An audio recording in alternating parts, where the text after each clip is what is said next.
Welcome into another episode of Ravens Reports. It's your guy Noah here with For the Flock, as always, bringing you guys our top 5 news reports and storylines coming out of our Baltimore Ravens today.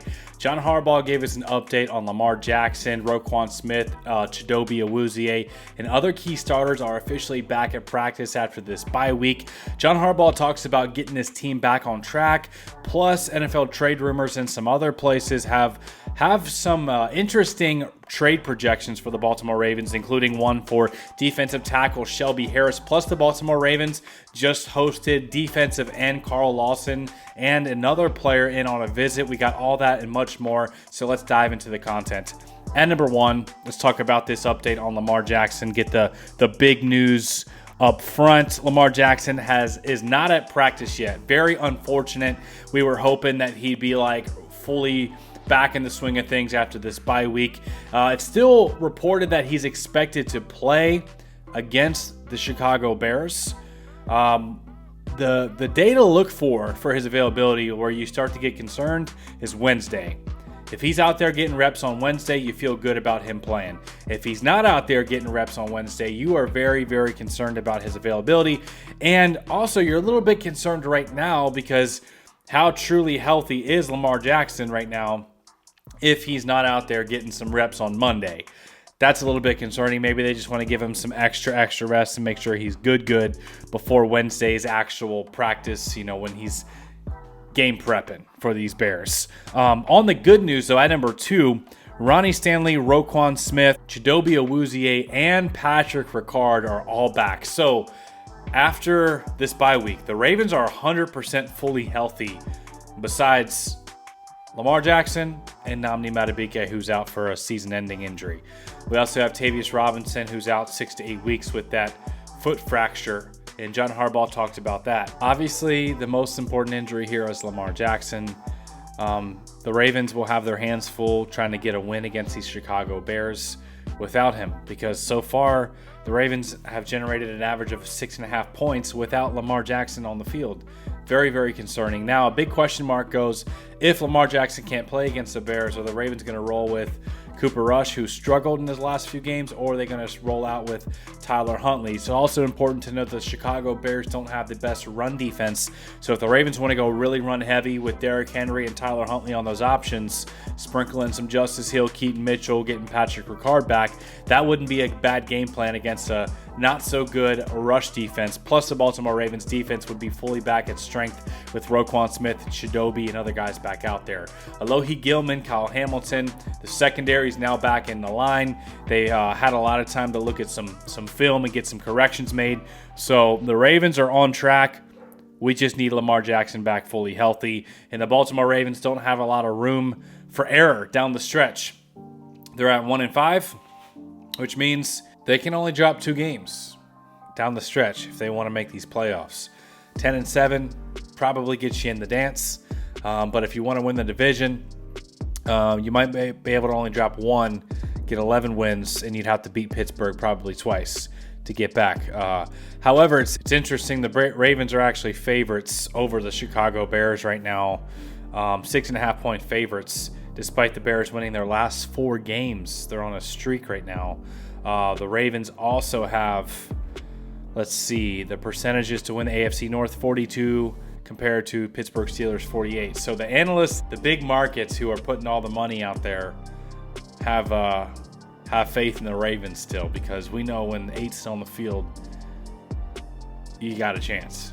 At number 3, the Baltimore Ravens host defensive end Carl Lawson and linebacker Jesse Luketa for a visit today. Now, I like that the Ravens are bringing guys in, having workouts. We've seen guys come off the streets, for example, Kyle Van Noy, for a workout, look good, then have a 12-sack season, right? So I'm not hating on the Ravens bringing in guys and being diligent, but if this is it, I'm going to be a little bit disappointed if I'm being 100% honest. I really want the Ravens to pull a trigger on a difference-making defensive player, whether it's a defensive tackle, an edge defender, sure, if it's a impact starting linebacker next to Roquan.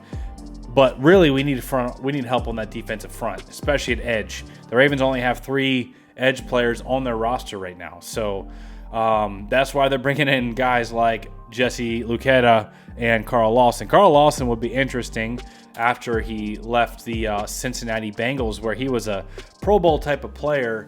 The dude with the Cincinnati Bengals was a difference maker. 8.5 sacks, 5 sacks, 5.5, 7 sacks with the Jets in 2022. Wasn't healthy. Then he had 5 sacks last year with the Cowboys. So if the dude can come in and help get some edge production, some pass rush, at this point you need bodies. So hey, if you sign Carl Lawson and then trade for Bradley Chubb or Jalen Phillips or another guy, that would really kind of bolster that position, in my opinion. Kind of a combination approach. At number 4, NFL Trade Rumors has the Baltimore Ravens trading for defensive tackle Shelby Harris. I would love this move. I would absolutely love this move. Shelby Harris has been a great defensive tackle. Here's what they said. Baltimore has been throwing whatever it can at the wall, trying to get something to stick and improve the horrendous defensive output that has helped sink the team to 1-5 to start the season. We know they got the job done against those Rams, holding them to only 17 points, top 5 offense. They executed a rare starter-for-starter trade, sending Odafe Owe to the Chargers for safety Alohi Gilman, and also rolled the dice on safety C.J. Gardner-Johnson before he requested his release. With Gilman's arrival, they moved safety Kyle Hamilton to nickel corner against the Rams, like we talked about, wanting to get him around the line of scrimmage where he just absolutely wrecked shop. And it resulted in a season-low 17 points. More help is needed. Even though the Ravens will be getting back a couple players back healthy after the bye, the front 7 is a spot the Ravens could target. Absolutely 100% spot on. They lost 2 of their 3 starting defensive linemen in Matabike and Broderick Washington, the former for the whole year. The Browns don't seem to be opposed to trading within the division. As we know, the Browns just traded Joe Flacco to the Bengals and helped Joe Flacco and them Bengals beat the Pittsburgh Steelers, which was a major help. And Harris is a player who would make some sense as a target. They also mentioned how he would add a little bit more depth, presence in that defensive line, pass rush juice, also affordable without having to sink a lot of future draft capital. You guys know where I'm at, man. If the Ravens want to be a true contender, like Super Bowl contender, I think they have to make a big splash at the trade deadline with a player like maybe a Bradley Chubb, a Quinnen Williams. I like Zach Seiler of the Dolphins. Or, even if it's 2 starter level players, they need more, right? They need to make a splash at the trade deadline. At number 5, let's talk about Emory Jones. John Harbaugh was asked about the offensive line. It's been a problem for the Ravens throughout the season. However, last week, Andrew Voorhees had his best game as a Raven. Also, just want to remind Ravens fans that he's only started 7 or 8 games as a starter for the Ravens. So he's still getting better. He's a young player in regards in respects to play time and starting NFL time. So Andrew Voorhees had himself a really good game against the Rams. However, we have had issues at right guard with Daniel Falele at times. Inconsistencies, missed assignments, stuff like that. We know, right?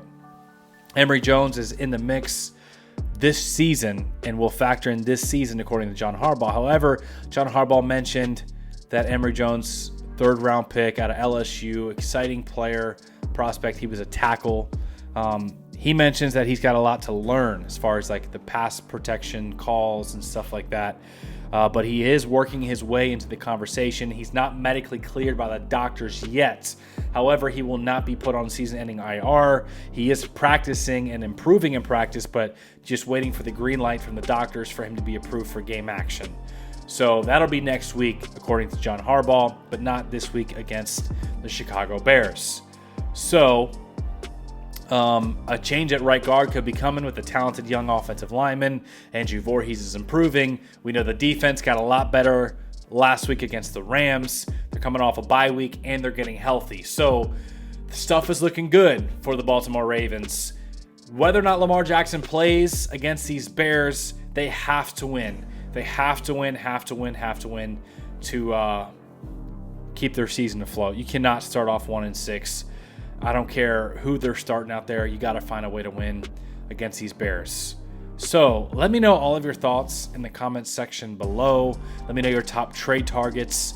We'll have some more content rolling out for you guys shortly. I love you guys. I appreciate y'all. Thank y'all for tuning in, my For the Flock family. Sorry we couldn't do our Monday Live with Ryan. He had something come up, but we will be going live every week after this moving forward, every Monday night at 7 p.m. So keep your eye out for that. Good to see Roquan back at practice and Patrick Ricard and other guys. Man, love y'all. Thanks for tuning in. We'll see you in the next video.